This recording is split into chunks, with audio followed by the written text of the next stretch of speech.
I came out of my sexuality, or should I say I grew into it, or something like that happened to me when I was 28 years old. I had already had 2 children by then. I had been in a full relationship for so long. You know, I come from a home where my parents were married, so I have some of those values that from the church, that maybe it'd be like a guy and a girl marriage. We'd have our picket fence and the car and the dog. I went for it all. But there was something missing inside of me. And it was an emotional connection that I was longing for, that I felt only I felt that I received from women, whether they be my friends or just being attracted to them. And I got shy and shut down, inverted right away around women. So I probably have at least like 1,050 male friends, besties.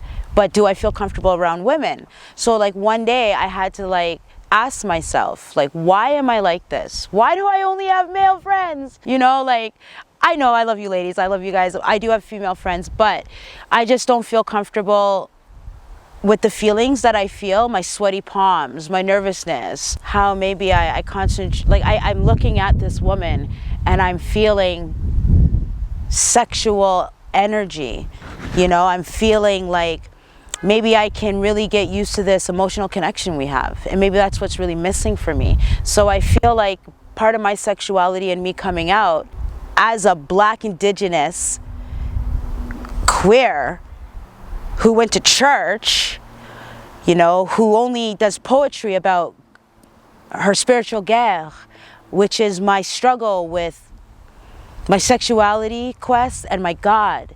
My duty to him and my duty to church and my duty to bring my kids to church and to have them just as disciplined and closed and not able to be expressive as I would like to with the people that I trust, with this divinity that they're giving me and all these things. But it was more really about me and me finding me and me going away for myself to keep myself to myself and be honest with my truth. And when I wasn't afraid of my truth, I went to the most important person in the world to me, which was my father.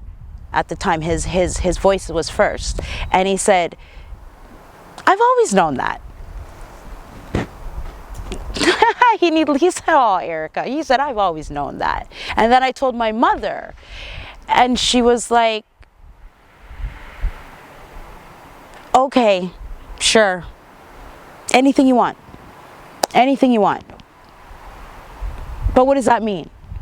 And I said to her, it means I'm going to explore my sexuality. And I'm going to balance my life and my religion and my children and this new quest relationship. And I'm going to tell the man I'm with right now that I turned to him and I said, I'm gay. I love you. I'm sorry if I broke your heart or made this weird, or I'm not sure, but I'm gay. And I don't want to be anything but whatever it is that's making me feel amazing today.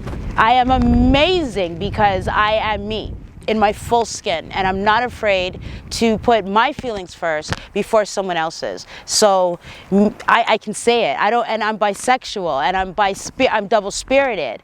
Like, I am everything because I want to be all things, and I don't want to be anything else to anyone else but happy to myself first.